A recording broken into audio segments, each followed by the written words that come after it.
अभी अभी मंत्री विजय चौधरी का बड़ा बयान सामने आया।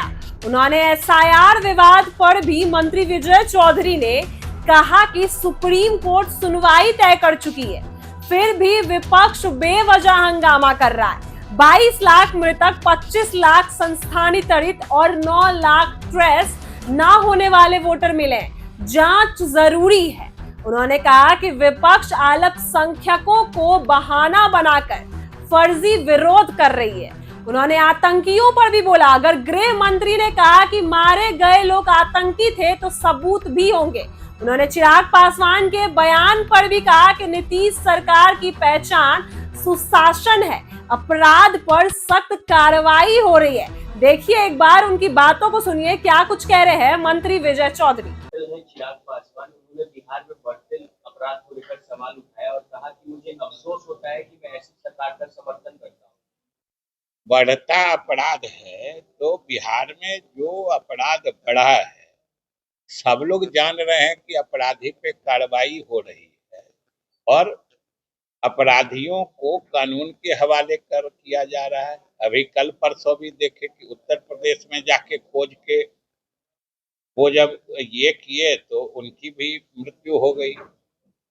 अभी जो पिछले दिनों पारस हॉस्पिटल में जो घटना घटी थी, उसके अपराधी बंगाल से जाके खोज निकाले गए, ये काम हुई है।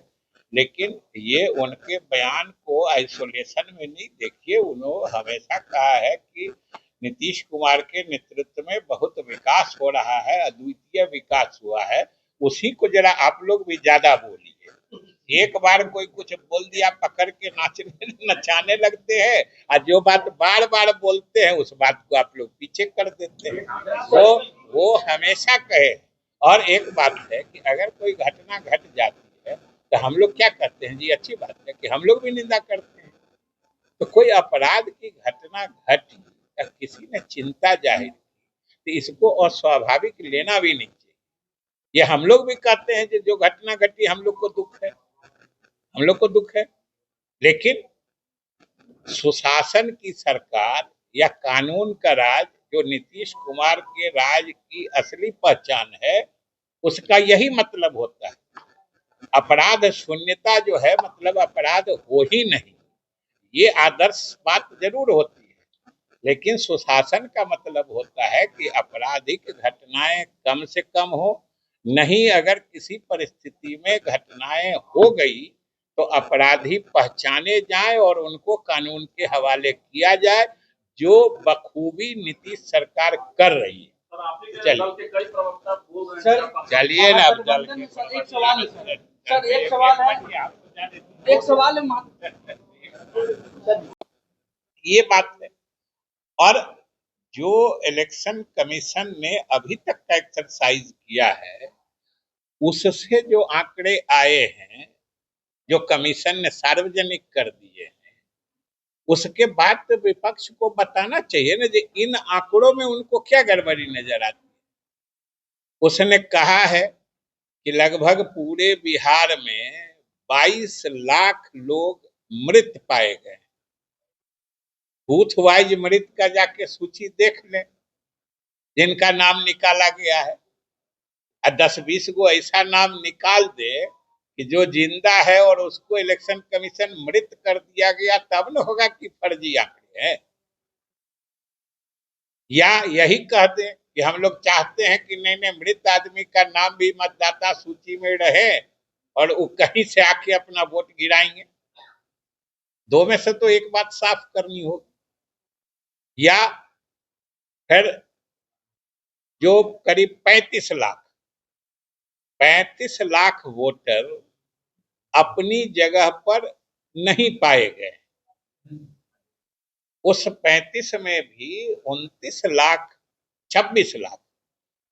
लाख की सूचना है, जो स्थानीय उनका जहां पता है वहां जाके जब उसको वेरीफाई किया गया, सत्यापन किया गया, तो पता चला कि वो अब कहीं परमानेंटली दूसरी जगह शिफ्ट कर गए हैं, दूसरे जगह बस गए हैं, चले गए हैं। 26 लाख ऐसे वोटर हैं। 9 लाख ऐसे हैं जिनका कोई पता ही नहीं है, नॉट ट्रेसेबल है। नाम है जहां पर, वहां पे गया तो न उस नाम का कोई आदमी का पता चला, न कहाँ वो है, कोई क्या है वो नहीं पता चला। तो ऐसे लोग भी हैं। तो इसलिए ये तो अब आंकड़े स्पष्ट बता दिए गए हैं ना, तो इसमें क्या दिक्कत है? और आंकड़े में जो वो जिन लोगों को बताया गया है उनको आके कोई बता दे जी लोग गलत कर रहे हैं। और सबसे बड़ी बात, जो पूरे एक्सरसाइज का निशाना बेमतलब का अल्पसंख्यक समुदाय की तरफ मोड़ के ये लोग अल्पसंख्यक समुदाय को जो डराने धमकाने की कोशिश कर रहे हैं राजनीतिक मकसद साधने के लिए, कि ये लोग आपको निशाना बना रहा है और हम आपकी सुरक्षा दे रहे हैं। अब समझिए क्या ट्रेजेडी है राजनीति की, क्या गति होती है, जो सही एक्सरसाइज को भी जबरदस्ती साबित कर रहे हैं जो अल्पसंख्यकों के विरोध में।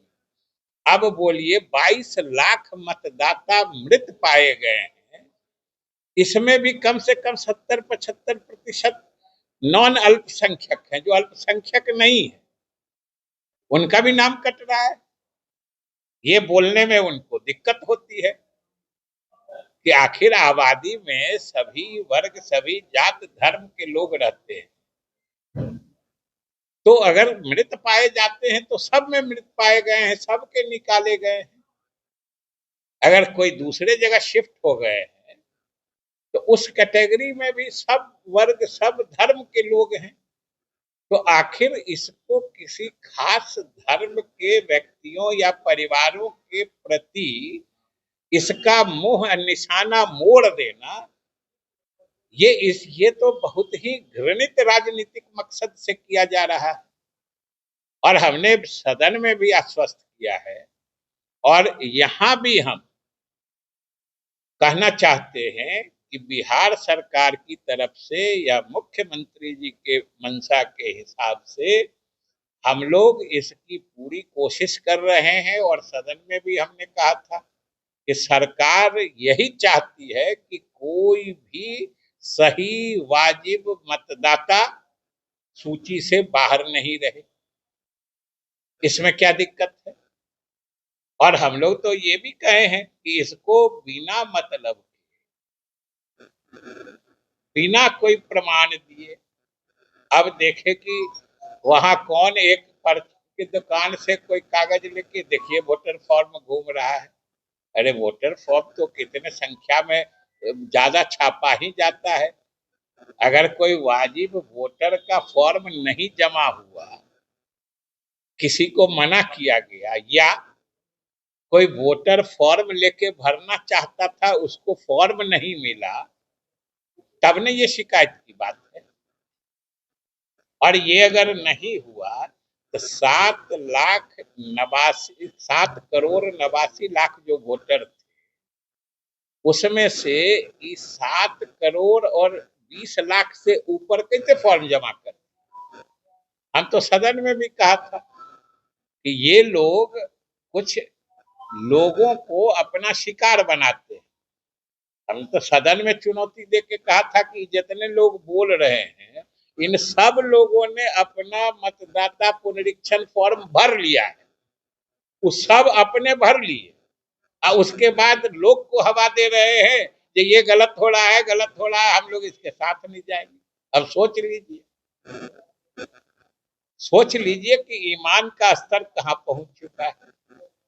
राजनीतिक मकसद से इसमें शिकार ग्रामीण क्षेत्र में बसने वाले लोगों को बनाना, ये बहुत ही गलत राजनीतिक आचरण। हमने तो कहा कि सब लोग सहयोग दीजिए। और आप बोलिए कि अभी आज 29 तारीख, मतलब 2 दिन बाद 1 तारीख को यानी 1 अगस्त को जो उसका ड्राफ्ट इलेक्टोरल रोल है, जो ड्राफ्ट मतदाता सूची है, वो प्रकाशित हो रही है। और 1 अगस्त से 1 सितंबर तक यानी पूरा 1 महीना। ऐसी ही वीडियो के लिए बने रहे हमारे साथ। आप देख रहे हैं इनसाइडर लाइव।